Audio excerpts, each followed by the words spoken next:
So this is a really big book on the Celts that I got actually from my bookshop in Home Firth. And this is actually a really, really large, detailed image of that Gunnerstrup cauldron plate. And there's a lot of images in this book. I'm only going to do this briefly, but you can really, really see the detail on this. I mean, this is the cauldron that I actually question the legitimacy of, but if we're going with, the basis it is, I mean, they clearly are Liberty Cap shape, So, I mean, the alternate argument to that is you could say that the poppy pods and they've got those little tiny poppy seeds around them.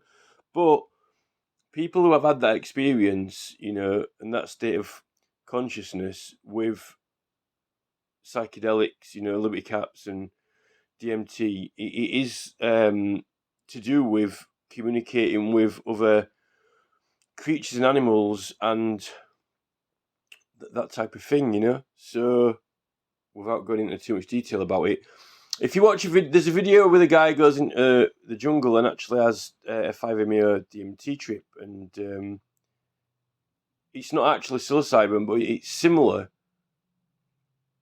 So, and here we've got the antlers similar to the ones that were found in North Yorkshire, and they actually do wear them on the head, and that is actually how it's demonstrated being worn. Then other pages that I've pointed out, all these Celtic pictures, it's the style, They've got this style of drawing the head, the nose, and the brow into a mushroom shape, So it's the way they draw it. You could draw a face in many different ways and styles. I mean, here, that whole piece is perfect Liberty shape. They've got some pins as well from the chariots that are shaped like that as well. But it's so obvious. And there, that's perfect Liberty shape. So, that's just perfect Liberty shape. So, when you're looking at the writings of Strabo is describing the Gauls before Gaul has been taken over by the Roman Empire, when it's, still in its Celtic era. Strabo's describing these religious ceremonies when they're painting all the bodies, and that's exactly how the pics are described. So, to me, the only description of the pics that makes them odd is they say, no, they paint themselves. But yet, before the Roman conquest, we've got writers going into Gaul and saying the same. So, if they have wiped that out and erased that by the time the Romans are on the front line up at Scotland, and they say, no, there's weird, odd, people, then it surely over how many over 100 years it took, they've clearly started to forget about it, I don't think that you should single the Picts out for being particularly different to when they first went into Gaul, So, with that in mind, and with that biodiversity of our area, I really think that, being an area that is, we've got a lot of these things compared to most places. Wiltshire's very low. Around Wiltshire and Stonehenge is not the greatest place for them. Not saying that there aren't other plants that they made use of as well, but I think, this is my opinion, whether you want to go into the Druids and secret ceremonies and all this other initiations and, ordainment and all that, religious sects and all that, there's something distinctively different with the Liberty Caps, with the religious experience, because just like in South America, it was something that the entire village could participate in and join the experience. And this clearly is, if many people are painting their bodies, particularly in Gaul, it's more common, then you're looking at a culture where they've got a national religion where the majority of their village partake of the sacrament and join in. Now, you might have other sacraments which have another function and a different purpose, but we're talking about the liberty caps at this point. So, firstly, if they can get them in their area themselves, fair enough. Or if it's an area that doesn't have them, but that they're part of that religious, that religion is part of their culture, in that island or in that country, then they still need to get them. So they're going to have to get them from somewhere else that has got them plentifully or spare. So you're talking about supply and demand for the national religion. And I equate that to baptism, really. Now, if you want to talk about other plants and different ceremonies and different functions, then that's a different matter. But we're talking about the liberty shape here and the religious experience and the fact that it wouldn't necessarily be something secret because everyone was participating in that religion and many people were being initiated through that religious experience through the whole tribes, right? So that is the main point on why we might have an area that might be supplying. And when we've got everyone painting their bodies, then surely at that point they're going to be getting them from somewhere, and a lot of people are going to be getting them. So a place like our site would be relevant to that period, and seriously would be in its peak. I mean, obviously, you can get them other places as well, but it's seasonal availability, isn't it? And that's what coincides with your different ceremonies for the seasons, and like you've got your Samhain and origins of Halloween and things like that. So now the thing about the Book of Kells is that they say that they don't know exactly where it was created. They're claiming that it could have been actually made in Ireland, in Kells, but then they're also referring to this place called Iona, right? Now, the thing with Iona is it has got old monasteries there, right? It's got old ancient monasteries at Iona, right? So it's got buildings, and on this island, it's actually got a place called Bailey Moor. And actually, Moor is a spelling of, like, when I said the proper spelling for Marsden is Morden, so M-O-R, Bailey Moor. But I don't know what the train is like of this Iona Island. I could put it onto the train. I don't know if it's what the altitude of it is or anything like that, or if it's quite flat. You see, now we get into the shape of it's quite interesting, that's for certain. This is when we get into all the islands. Now, the thing about the Iona place is this, right? It's in these Scottish islands. Now, this is where you get some of those cairns, some of the chambered burials, the prehistoric ones that are thousands of years old, a lot older than the Book of Kells. But this is the area where we get, in the Alfred era, when we're talking about this jewelled terminal, Alfred's jewelled terminal, right? That era is, when we got Viking raids, and this is when the Vikings were raiding some of those chambered tombs and cairns, and they were actually inscribing or drawing, if it's legitimate, the dragon shape, like what they have on the ship heads, which is their religious symbol. And it's interesting that on that Alfred jewel, like the head of it, like the liberty-shaped head of it, is also the dragon. Now, so that is the area we're talking about here for the merging, really, of the Viking religious symbols and the pre-Celtic, even if they were fighting Alfred as well, down here. Because, he's having a lot of battles with them, is Alfred, with the Vikings. So that's one bit of evidence in favour for it being legitimate, that jewelled terminal.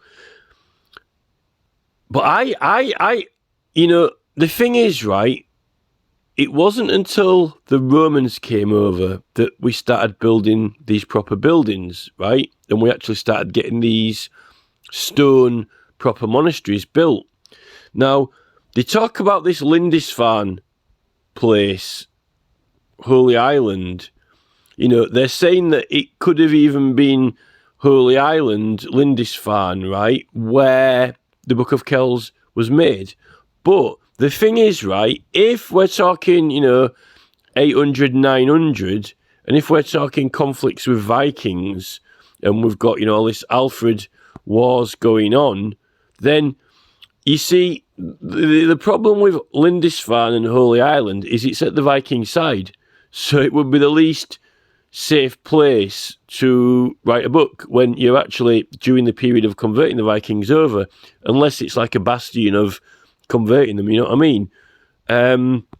Whereas Iona is on the other side here. It could have even be an island itself. But we've got all these ancient prehistoric sites anyway that are even more longer and well established.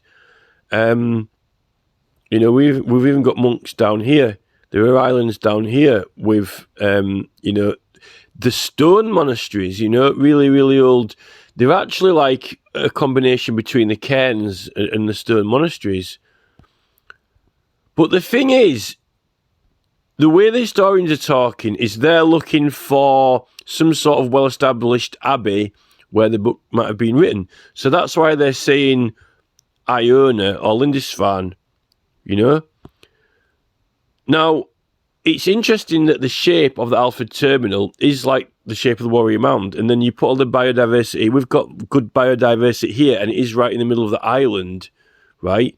We're not saying that Wales or even Whitby, North Yorkshire or Scotland, and then there are plenty of different areas in Ireland that have got hills like that.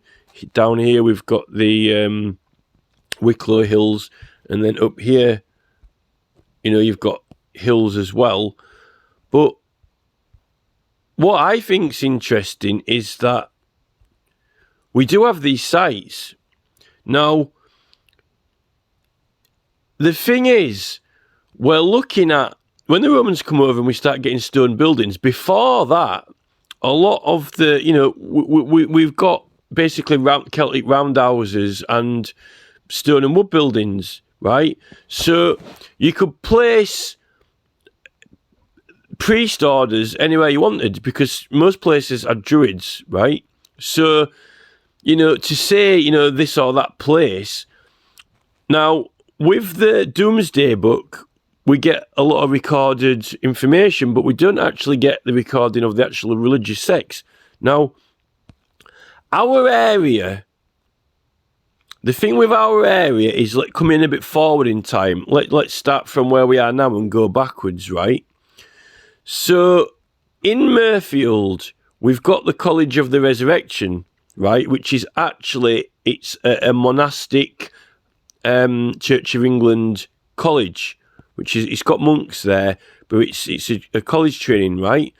But that was only established in something like 1803 or 1804.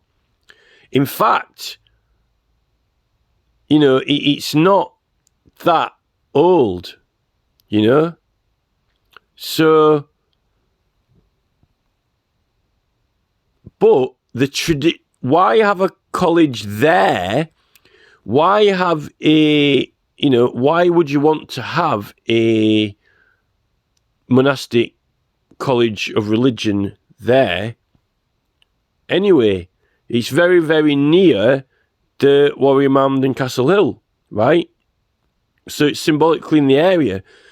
Now, if you go back in time in the Middle Ages, 11, 1200s, we do have this story. It's all linked into, the mystery of Robin Hood's death, yet with the Earl of Huntingdon.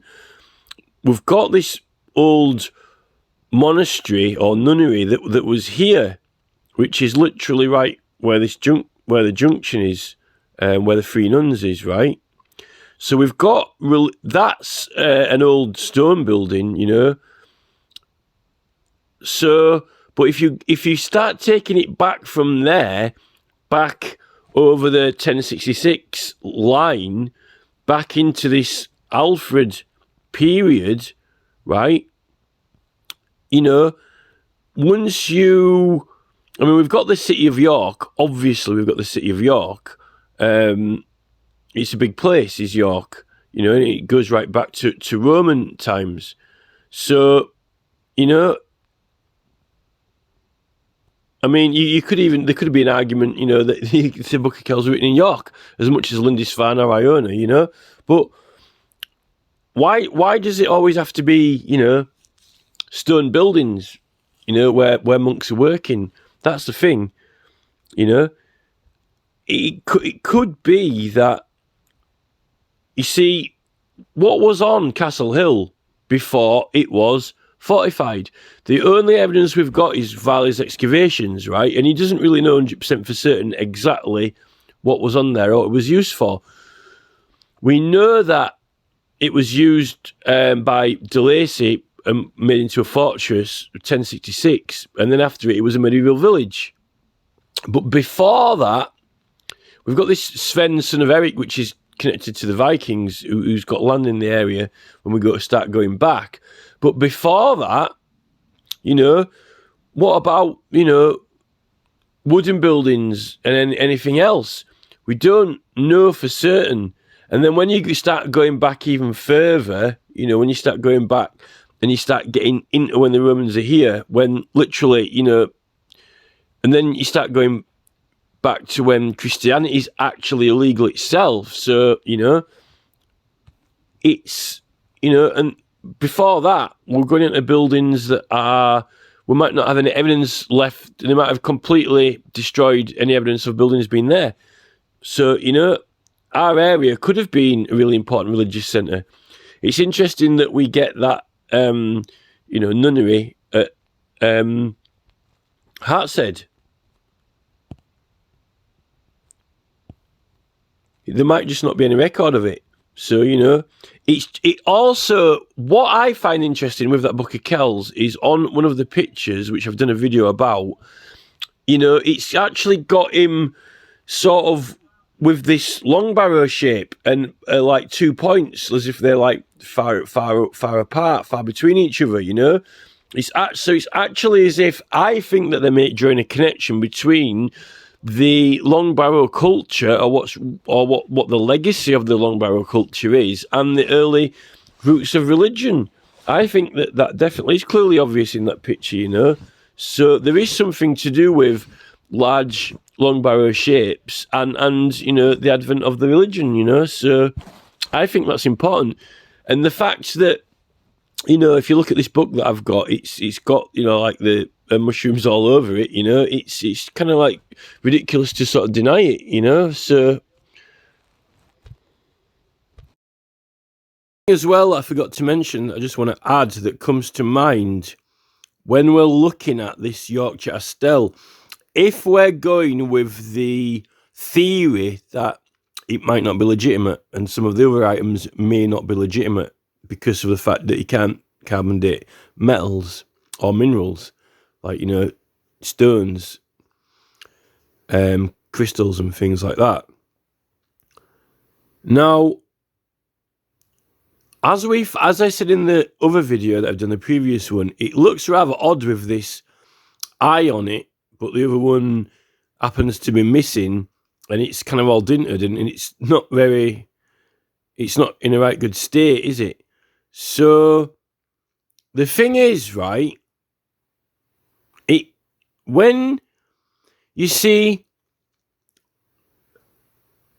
I think the Book of Kells is quite significant, and it seems to be an item that is really, really significant and important. In fact, I didn't know that it actually got signed by the King and Queen. It got signed by the King and Queen at one point. I don't know why you'd want them to sign it when it's an Irish book, you know. They must have wanted to sign it or got invited to or something, and they wanted, you know, to write on it, you know. It's now, at one point, it did get stolen by the Vikings, and, you know, like the cover got ripped off, and it got like the gold stolen from it and things like that. But it did go sort of missing at one point. One of the guy, the main person who looks after it kind of took it to London to get some advice on rebinding, because it's been rebound quite numerous times, and no one knew that it was going. He just sort of snuck off with it. So it was in London. So it kind of left Ireland without anyone knowing about it. I don't know who else he showed it to or looked at it. So that raised alarms.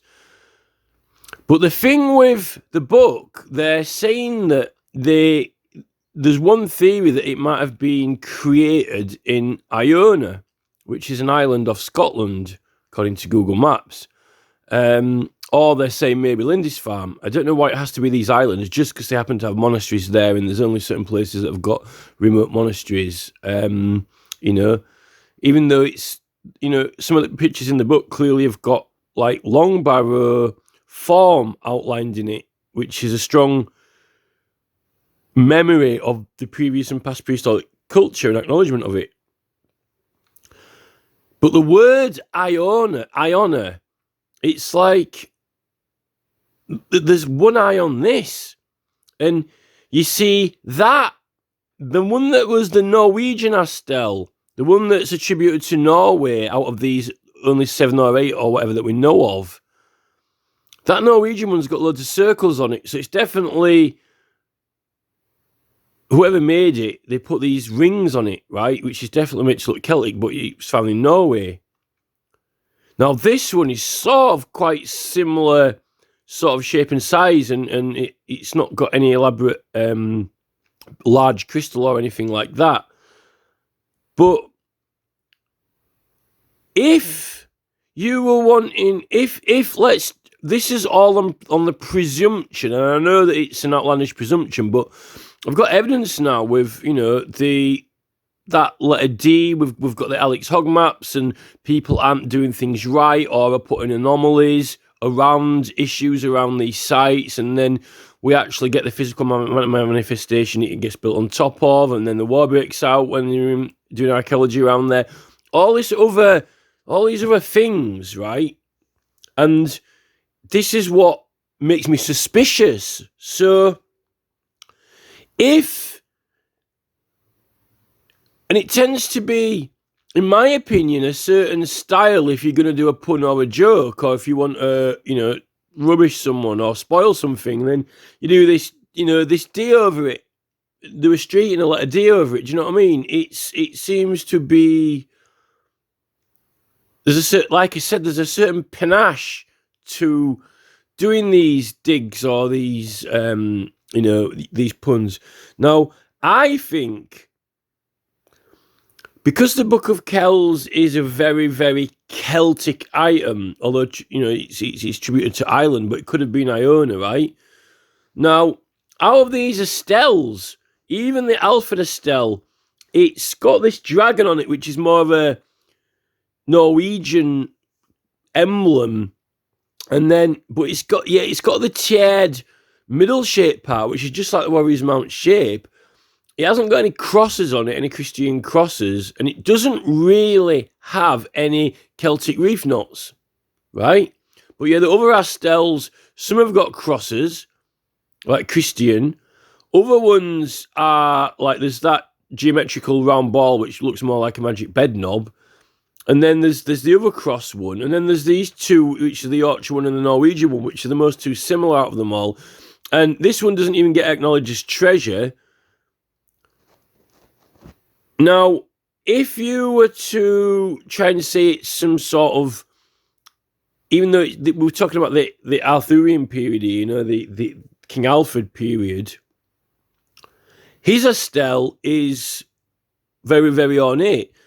Now, this one, like I said, is rubbish, but there's something about these eyes. They just don't, to me, I don't think it looks...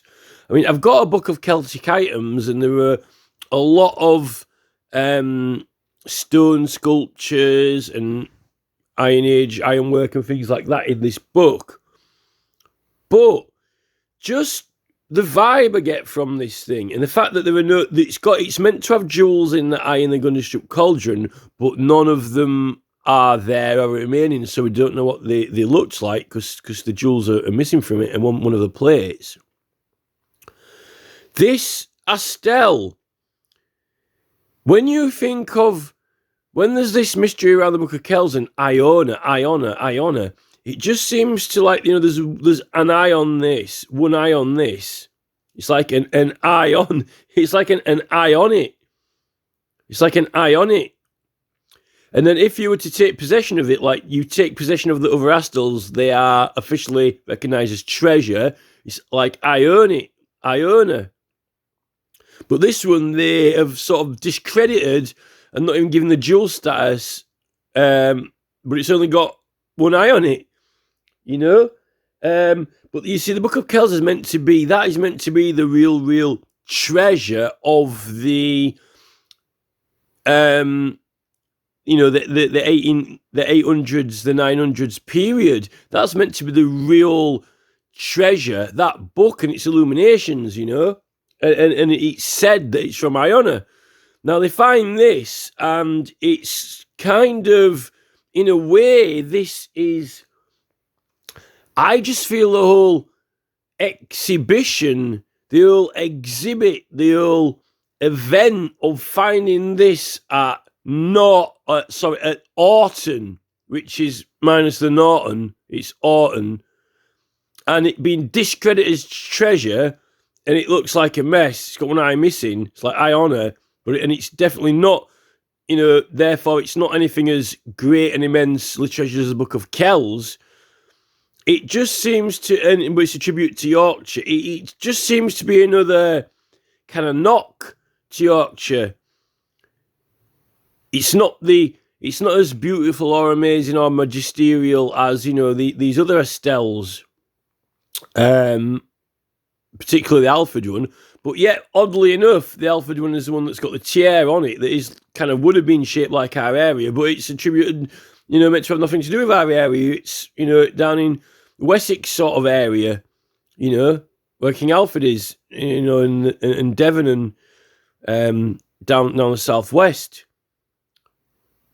Yet the dragon emblem, even the Liberty Cap dragon emblem, we see that scrawled around the islands that are near Iona. So I find it fascinating.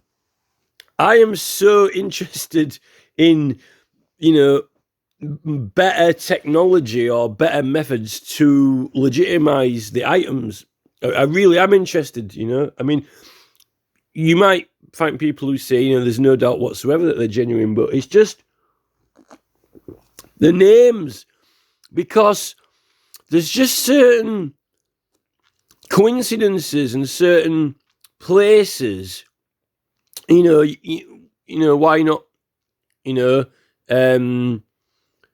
Longburton or, something like that, Tewkesbury or whatever. It's this Orton. And to me, with what the item actually is itself, and when you look at it, it just seems quite jokey to me with the name, and the rest of it. And it just seems to have that sort of air about it as banging a D dunce on our mound. It's just got that whole thing about it. So, it it's got that gut feeling about it. But, I may be wrong. But I just wanted to mention that Iona place, because I didn't actually know where it was. I've just looked it up now. But then they say it might have been Lindisfarne. Then again, it could have been anywhere. You see, the Book of Kells, with those pictures, I just think it's so important, that long barrow form, and I ain't read one person mentioning it, one person talking about it, and one person going into it on the subject of the long barrows, when the figure clearly is pointing out and indicating long barrow form as part of it, So, in our place, we have got long barrow forms around this area, and not, there are cairns around, the coast of Scotland all the way around, and Ireland. But mainly long, but the actual long barrows, the smaller long barrows that are more obvious are like, West Kennet and Bellasnap. It's the Seven Cotswolds group. Although there are some around Scotland as well. But it just, what I think is, I think that there, besides these Iona and Lindisfarne and Kells, which are the stone-built monasteries that we're more familiar with, yet we've got, certain religious orders in our area here, like definitely, 11 and 1200, we've got like a nun retreat, particularly, Hartshead, things like that. I just think that you don't have to equate, the Alfred period when these items are made or where they're made. You remember you've got those clog teach as well in Ireland. You've got these monasteries all over Ireland with these clog teach as well popping up around around the same time, really, as the Book of Kells, or not far off. So it's just, they might have still be, there's nothing to say you couldn't have monasteries and an origin of a religious order even being, in and around this area, whether or not, those buildings don't exist anymore. They didn't record all the religious buildings and areas and places in the Domesday Book. They were focusing on, farming and, valuing everything, ploughs and things like that, It's well noted that he didn't record all the religious buildings and areas. So I just think this whole, it's just, to me, it's got that, the place that it was found and the form of the item, it just kind of seems a bit jerky to me, But, I'd like to be wrong about it. But then again, I'd love to be able to test, other scientific methods to date things other than carbon dating. In fact, have they actually tested to find out, the content of the gold, to find out where this actual gold's from? Although it's quite easy to get some gold from a certain place and then make something out of it, But, 1993 is not even that long ago, really.